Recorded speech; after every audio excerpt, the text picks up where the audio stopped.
thinned, yet not the cost. For stones still showed what souls were lost. The roof stood dumb, the alleys bled with hollow ruin where breath had fled. And from beneath my skin old words rose up before I named the dead, like doctrine buried in my head. An unborn wrong, a forbidden child, by neither earth nor heaven styled, where he would pass, the grave would flower, and living woods would fail in sorrow. Two flames would answer in one hand, one to erase, one make things stand. No oracle could yet decide if dawn or night would choose his side.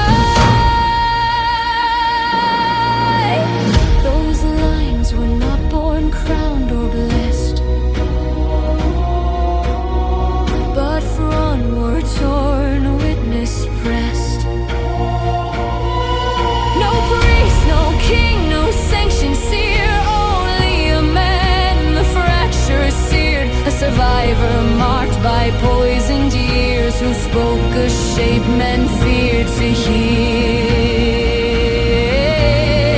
Some mocked his breath as fever's art, some felt the world lurch in their hearts. So mages, exile scholars worn, and zealots from dead altars torn, wrote every cadence, glance and sign, hand built a hunger out of time.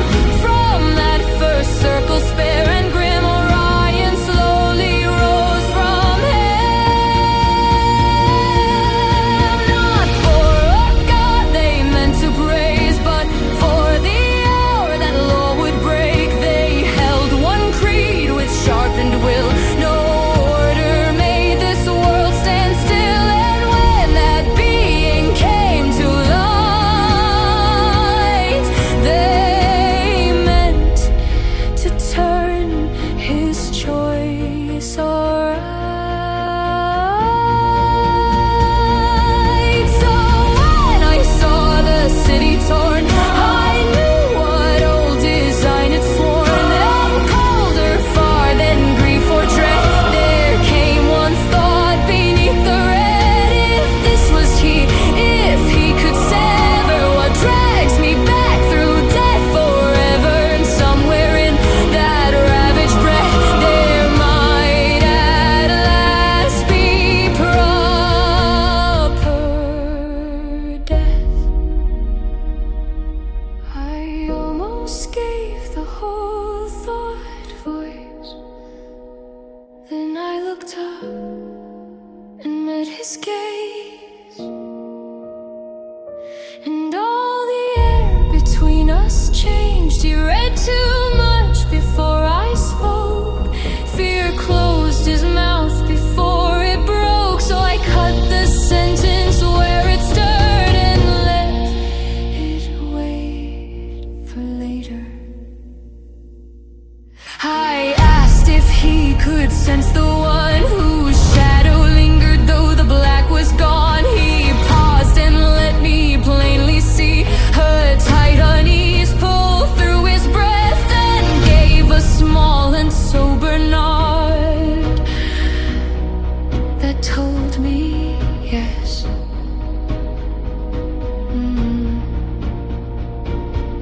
I asked if nearing further still might wake a death beneath the skin. Now that the devouring tide had passed, he answered with a measured mask, and in that answer, grave and spare, he weighed not only that unknown presence there, but where my own intent might lead me near.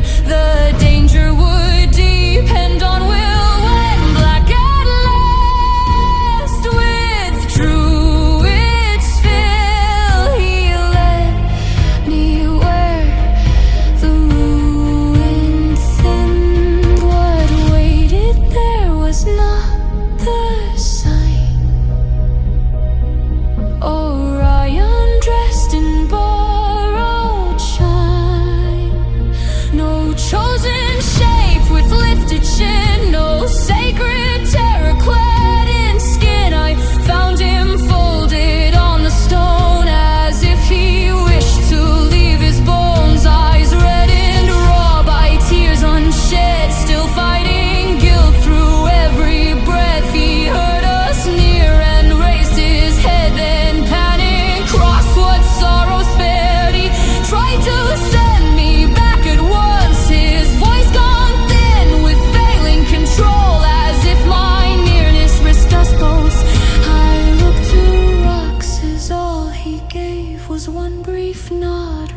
stained and grave. No mortal edge, no instant harm. So down I move through dust and warmth, and bent one knee before his grief.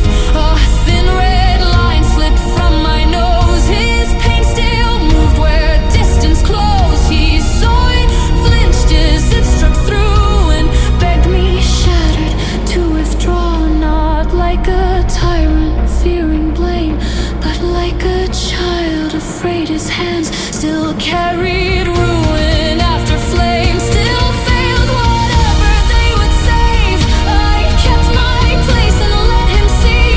No worship there, no pitying plea.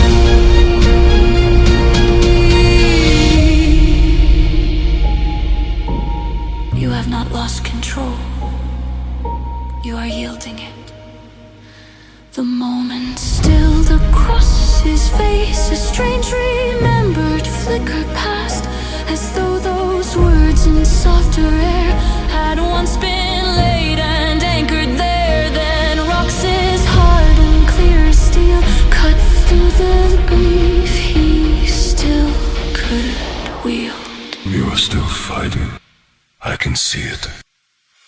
Then fight better. That struck him deeper than the pain. I watched his mouth grow taut again, not soothed, not saved, but held between the edge of breaking and of will. And in his eyes, through grief's red blur, I saw decision start to stir.